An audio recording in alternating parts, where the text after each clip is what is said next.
आपल्या सर्वांचे लाडके पंतप्रधान, या देशाचे प्रधान चौकीदार आदरणीय नरेंद्र मोदीजी, मंचावर उपस्थित महाराष्ट्राचे ज्येष्ठ नेते विजयसिंग दादा मोहिते पाटील जी, रामदास आठवले जी, चंद्रकांत दादा पाटील, सुभाष बापू देशमुख, महादेवराव जानकर, रामभाऊ शिंदे, विजयकुमार देशमुख, सदाभाऊ खोत, रणजित सिंग दादा मोहिते पाटील, सुधाकरराव पंत परिचारक, नीलमताई गोरे, शाजी बापू पाटील, नारायणजी पवार, उत्तमराव जानकर, राहुल दादा कुल, अमरजी साबळे, कल्याणराव काळे, दिलीपजी येळगावकर, धनाजी साठे आणि विशेषत्वाने आपल्या म्हाडा मतदारसंघाचे उमेदवार रणजित सिंह हिंदूराव नाईक निंबाळकर आणि त्याचप्रमाणे बारामतीच्या आपल्या उमेदवार झाशीची राणी कांचनताई कुल। बंधू भगिनींनो,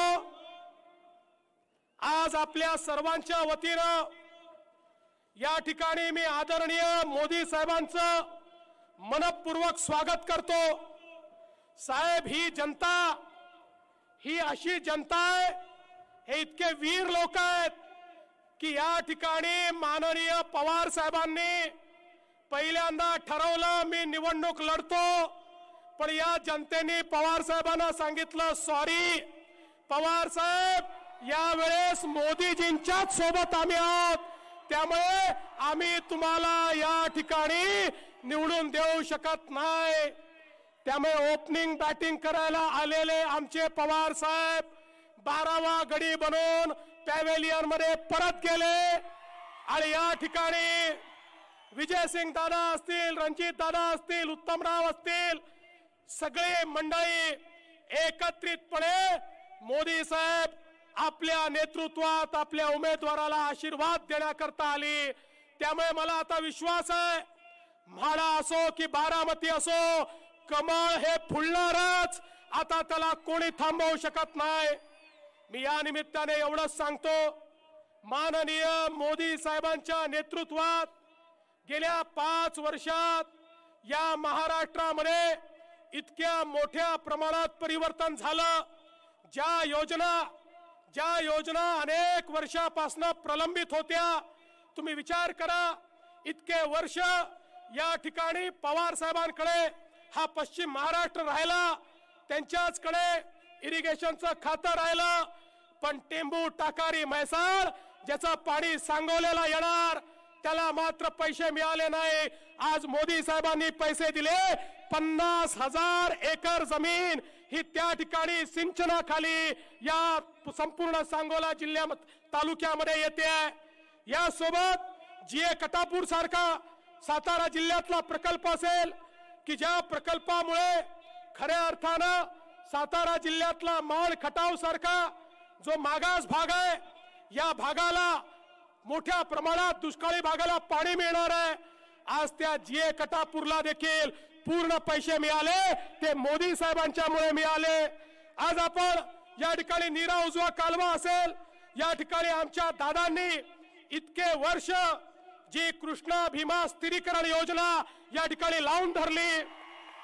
आज मी तुम्हाला शब्द द्यायला आलो आहे, मी आदरणीय मोदी साहेबांना विनंती केली आहे आणि मला विश्वास आहे या महाराष्ट्राला मोदी साहेबांनी सिंचनाकरता 35,000 कोटी रुपये दिले आहेत आणि कृष्णा भीमा स्थिरीकरण योजनेकरता जेवढा पैसा लागेल तो मोदी साहेबांकडून आणण्याचं काम हे या ठिकाणी आम्ही करू।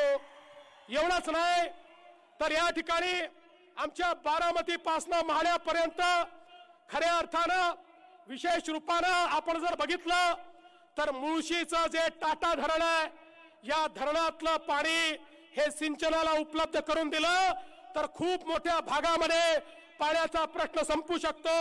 आम्ही त्याची समिती तयार केली आहे, राहुल दादा कुल यांना त्या समितीत ठेवलाय आणि या समितीच्या माध्यमातून असा मार्ग काढू की त्या ठिकाणी इलेक्ट्रिसिटी जनरेशन होईल, पण जे पाणी आज समुद्रात वाया जात आहे ते समुद्रात वाया जाणारं पाणी हे सिंचनाकरता या आपल्या भागामध्ये या ठिकाणी येईल आणि आपली शेती सुजलाम सुफलाम होईल।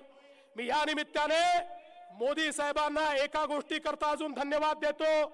मोदी साहेबांनी ज्या प्रकारे उसाला FRP मिळण्याकरता गेल्या 3 वर्षात निर्णय घेतले, उसा करता साखरेची मिनिमम सेलिंग प्राइस कायदा 50 वर्षाचा होता, पण जाणते राजे देखील ज्यावेळी आपले कृषी मंत्री होते तेव्हाही त्या कायद्याचा वापर होऊ शकला नाही, पण मोदी साहेबांनी वापर केला आणि 31 रुपयाच्या खाली साखर विकता येणार नाही हा निर्णय केल्यामुळे आज आमच्या उसाच्या शेतकऱ्याला त्या ठिकाणी FRP मिळण्याकरता मदत झाली।